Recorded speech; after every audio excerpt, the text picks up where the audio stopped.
All right, welcome everyone. We are Semblance of Sanity. I'm Caleb. I'm Jacob. And we're here for Space Dandy, Season 2, Episode 10. We're almost done. Yeah. There aren't many episodes left. Right?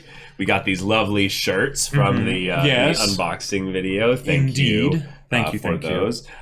So within the last few episodes of Space Dandy, we've been heading a little bit more and more in the direction of seeing how Dandy's influence as a being that moves along the flow of space-time and multiverse theory, and him having just the Dandy way, you know? Indeed. Yeah. I would like to see maybe a little bit of a tease for like a two-parter finale.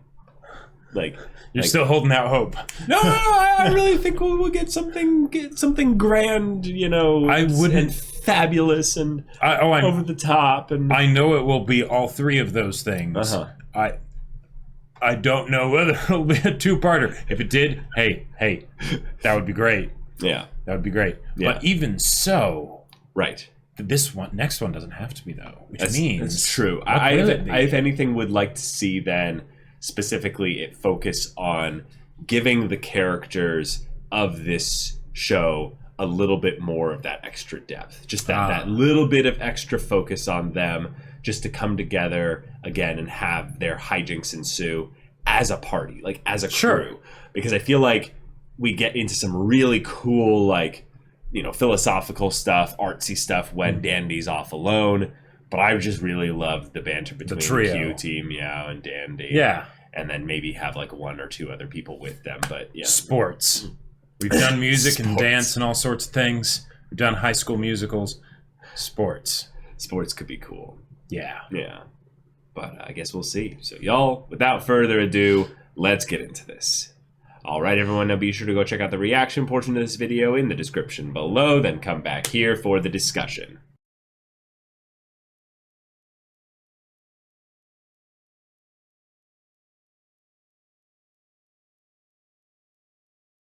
Well, all right. We got ourselves a full-on little romantic, little comedy drama mini episode with Scarlet and Dandy. That was really fun. It was fun. I think this is, you know, my thing of where I'm like, I don't know why I expected anything to, like, you know, fully come of this. They could have, they could have, because it really could have. That's the thing, because because you've got the whole multiverse thing, right? You could have something happen, and then it's just back to nothing happening, right? Sure. Like that. Either way, even if something had happened. But that's the reason why I would say that you have to let these kinds of things happen. Yeah. Maybe the reason why they don't do it is because they're just saving it for the finale. And it's just going to save a cool moment where a bunch of the characters are basically involved in addition to Dandy. And Scarlet's just one of them, and she's like, hey, Dandy, let's do this. Let's watch that movie. Or maybe, like, let's kick ass together. Sure. And they go and, you know, use their karate stuff. Because I gotta say that my favorite part of this episode in terms of the wholesome angle of it was when they blew up the house with the spider. That was hilarious. Oh, yeah. As an arachnophobe, that is freaking awesome. Yep. It's a meme. But then the fact that an actual, apparently legit Chuck Norris film that's, like, horrendously bad. Like I looked it up, and it's like, it's like... It's awful, but it's like, it's an actual legit Chuck Norris film, a live action one, is a thing that, you know, they both bonded over, and that's what got her into karate or martial arts in general. And then he then says, yeah, I've even got Karate Commandos, like a thing of that. And that's apparently a real legit thing. Animated, like 5-episode miniseries of Chuck Norris that was like really short and like never had anything else other than that. So she's like, holy crap, you actually have that? Is, you know, animated Chuck, you know, not the Norris bit, because then it could get into maybe some legal issues or something. Chuck is a very common name. Anybody can be exactly. named Chuck. Right. Yeah. But that poster of the missing in action thing, the cover of it is straight up just like a space version of the actual missing in action and movie. It even looks like I think that's just a helicopter there. Like, no, that. Oh wait, no, you're right. Oh no, you're right. That doesn't necessarily have to be space. That is actually just a helicopter. But like, Oh my God, that's so funny. That's just, I love how many pop culture references they have in Space Dandy just in general. But every once in a while when they go like really stupid niche, you know, like it's really funny if we actually get it. Well, and also because Dandy's aesthetic is very much like an older time aesthetic, right? You know, I don't think you'll get too many people nowadays dressing up like Dandy, right? Exactly. Maybe you do, you know, but... Yeah. So the fact that then him and Scarlet are like, oh yeah, remember, you know, that thing that was probably like the big thing back in the day, you know, at some point, right? And they're like, oh yeah, they bond over it, right? Because that was so much fun and whatnot. Wait, holy crap. What? Is this actually a really in-depth commentary on how couples specifically force themselves to do what's trendy in order to prove to the world how great of a couple they are? And thus all the stuff in the beginning about let's go get crunk at the club and all that. Like that bit of dialogue. I need to save that. That is why the narrator is one of my favorite characters. Send it to everyone I know to be like, here is how I feel about, you know, the kids of nowadays as I'm growing up. This is me trying to pretend that I'm like that. But if you think about it, it's really the stupid shit, basically. It really is the stupid, non-trendy shit. The things that you bond over because you're both a bunch of bakas, and you end up having this really fun, you know, engaging bit of discussion surrounding it. It's not necessarily the foundation of an entire relationship, but it's the kind of thing to where you let down your guard to the other person and then are willing to not be trendy. And willing to be real and weird. Yeah. You know? Yeah. Like, wait a minute. Is there actually something really deep in this episode? Maybe. I mean, you know, I feel like that's a thing that you can say about a lot of Dandy episodes. Well, you know? No. Like, I'm with you. Like, but I feel like this episode got more and more cheesy with the romantic side of things as it went on, to where I'm like, here we go. One man's cheese is another man's gold. That's true. Like that's cheese, true. You know, you can have your basic American cheese, right? But or you could have other cheese that's actually very nice. So, like... But not everyone is going to like those cheeses. So that's true. That's a good point. To each his own, you know. Exactly. I really appreciated the cheese that we got this episode. It was wonderful. I love that the stalker, like, is... Because, okay, all right. I got to look up his voice. We've got the whole thing of the fact of pretend to be my boyfriend. Yes, wonderful. Why not? Because we haven't had that yet in the show. Of course, right? But then the ex-boyfriend that's stalking her, right? Because, okay, serious issue. Oh, no. He's in a giant robot that's constantly following her, and somehow they're just not noticing. Oh yeah, they go to a ski resort. This giant robot is peeking over the trees. Freaking called it! It is? I knew it! It is? I knew it! Oh! I knew it! I was good call. I was like, wait a minute. That's one of my favorite dubbed villains of all time. Well, and also it's just perfect because as far as the character of it, having someone that's the way he looks, but also is literally the violently obsessive boyfriend. Yep. You know, like, what are you saying? You say you don't want to get killed by me? Like, I freaking love Bacano. If you haven't watched it, even more so love the character of Lad Rousseau, especially in the dub. Oh yeah. Oh my God. He is wonderful. So the fact that they got this voice actor to play Dolph, you know, with literally the same blonde parted hair at the top here with the bangs. That was pretty similar. It's hilarious. And I think literally I probably wouldn't have noticed it as much if not for actually the look making me think, oh, he kind of looks like, wait a minute, he sounds like... Well, yeah, I feel like there was a part towards the beginning when he starts talking, because, you know, like, before then, it was just the comical, you know, giant robot, right? Where it was like there was a little bit of Lad in there. And then as it went on, we weren't quite as sure. It was like, oh, wait, no, or at least I wasn't. Of like, he's maybe doing a good job else. of making a very, I would say, adjacent voice where you can kind of hear essences of the original, like... Or just the voice of Lad, but then it's still the way he was getting angry and the way he was freaking out and stuff like that, it just didn't sound exactly like Lad. So, hey, just props as a voice actor. You sounded like a unique character there. Yeah. But I could definitely tell it was you enough to actually go and look it up. But That's awesome. Well, that's good awesome. job. Good job following your gut with that one. Yeah.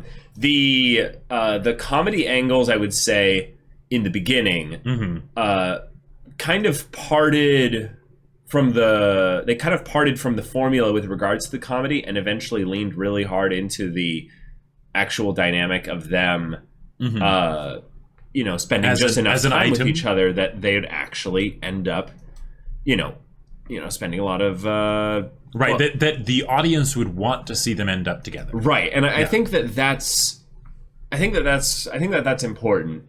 I think what really also was good here was that I feel like this was the most vulnerable we've seen Scarlet, and there were multiple ways in which I was meaning like that. Like, she had moments where her emotions were completely in totally different areas and stuff, and then seeing Dandy have to kind of navigate that. Well, and then also her navigating her own feelings in that regard, which was good. It just didn't lead anywhere.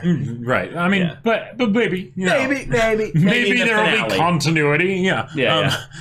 But Dandy was a lot more sensitive in this episode than he's been true. Like I would say in potentially the whole show, because he's kind of really quiet and somber. Right, exactly. Because he's had moments where he'll hey, what's the deal, with other characters and other episodes, but it's pretty rare, right? Because usually it's the Dandy way, right? Yeah. And but the idea that the Dandy way sometimes means, doing things a little bit differently, right? Yeah. And the focus that he was giving to Scarlet in this situation, I really appreciated, because it's easy for his Dandy way to be seen as more juvenile than the awesome things that awesome thing that it often is. That can only be portrayed in this way because it's anime, right? Right. Yeah. So having him, having the things where we get to see that, even though they're going to boobies, he's like, oh yeah, I don't know, I'm not really feeling it. Or the times where she wasn't, really saying hey, this is a fake. This is a fake relationship, kind of a thing. And then he's like, okay, yeah, fake relationship. So, does the things that he normally does. Hits on other girls and... Right, exactly. Yeah. And she starts to get upset. And it's like, well, what's going on, Right. I think one of the things that's really cool about Dandy here is that he did teach her something here that was rather great, in that it's be direct with people. Mm-hmm. I think that this is something that actually, just as a person, that I could use a lot of learning and just practice with, is there's a lot of times where we as people say things because we think the other person wants to hear it a certain way, or they don't want to hear it a certain way. Mm-hmm. And because of that, we end up actually being confusing. I would say that this is not at all a way to excuse creepy stalker boyfriend, ex-boyfriend, but if she just basically was like, no, I do not even remotely want to be with you at all. Yeah. The annoying thing is that, he could just ignore that. Yeah. But the way Dandy was like, no, let's give him every reason to have his heart be broken. You don't like this guy. You don't care about him. So, and he's not listening to you. So, exactly. So, actions speak louder than words, right? Right. And there's context and all that needs to be, taken into account and stuff like that. And yet, I really think the fundamental part of it, the core part of it, of being direct with people, is really good, because it applies really well to their situation. Yep. That they weren't able to be direct with each other. And as a result of that, nothing happened. So yeah. That's something that maybe, even Dandy needs to learn a little bit about. Because Dandy, I think that you like her too. Mm-hmm. I'm pretty sure you like her a lot. And even though, for whatever reason... Yep. He was the one who said, be direct, but at the same time, and, for the most part, he was pretty direct. But when it came down to it in the end... But when it came down to the actual, brass tacks, he slept through that one. Right, and maybe that means that they're made for each other and that they, have similar struggles, but or maybe not, Or maybe it's just a thing of, you're just going to have to eat the cost of having it not have happened already. Sure. And this is something that I think is rather rather unfortunate, but there's a lot of times in life where you have an opportunity come your way and you just miss it. Mm-hmm. But a lot of times, more often I would say than not, especially for the things that we wouldn't consider like grand opportunities, they're more small things, they'll get repeated. Sure. It's not necessarily that they get repeated more than twice, but it's that they get repeated. Mm-hmm. And the thing is that because they get repeated, you go, oh, wait a minute. I would have liked to have said yes at the first time. Uh-huh. But now, oh my God, I get a second chance. Right. I'm definitely going to do it this time. And that happens a lot, but there is, I would say, an even higher thing with that, which is even when it gets repeated, you ignore it for the same reasons you ignored it in the first time, because you didn't learn the lesson of the first time. So hopefully this missed encounter actually did mean something in that the next time they actually end up in a situation where it's a more opportune moment than him going to the, the actual place of her work and turning in an alien and stuff. Oh, right. He doesn't do it there necessarily. Yes. But who knows? Yep. Because there could be another opportunity. Because it's very easy to, when an opportunity repeats itself, to just think that that's something that will continue forever. But the thing is, it doesn't. It doesn't. Nope. Any opportunity could be the last, right? So, you just keep putting it off or, avoiding it or letting it pass you by. Eventually... exactly. So right. Go with the flow and live the dandy way. That's right. And hey, going with the flow doesn't mean just avoiding things and stuff like that. The flow is not an objective thing. It's your flow. You don't have the dandy power to tap into the dance to your own tune, the basic levels of the universe, and have everything just the story warp its way around you and stuff. Yeah. No, we're all side characters that But you comb your pompadour. Comb that pompadour. Yeah, exactly, and create your own flow. Exactly. So, there you go. Maybe sit on that. Maybe there is something deep within this episode with regards to the whole trendy thing, but I gotta say, maybe I was wrong about the Chuck thing being my favorite part, because every time I think back on that little bit with the narrator just monologued. Oh my God. That's something I never knew I wanted in anime. This is why dubs can be beautiful. That's true. Because you wouldn't get that in the sub, and if you did, it wouldn't have the same effect, right? It might be something where... Because I now want to check it out in the sub. To see for comparison.